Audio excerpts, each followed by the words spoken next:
আজ শ্রাবণ মাসের শেষ সোমবার। ঘরে ভোলেনাথের পুজো দিয়েই চলে এসেছি আমি আর দিদা পোড়ামাতলায় আমার বংশীধারী পোশাক কিনতে।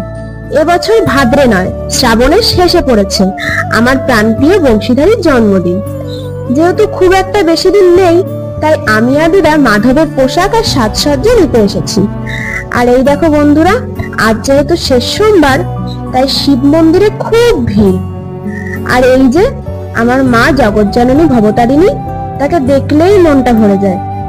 আগের মাসে যেখান থেকে ভোলেনাথকে নিয়েছিলাম, সেই দোকানেই এসেছি। দিদার পছন্দ, আমার পছন্দ সব মিলমিশ করে নিয়েছি। আর এই দেখো বন্ধুরা, আমার দিদা একটা ময়ূরের পাখা দেখছে। আর এই যে আমার মাধবের সবচেয়ে প্রিয় ময়ূরের পালক। আসার সময় একটা আইসক্রিম খেতে খেতে বাড়ি ফিরলাম। আর কি কি কিনলাম দেখার জন্য আমার সাথে থেকো। নেক্সট পার্টে দেখা হচ্ছে।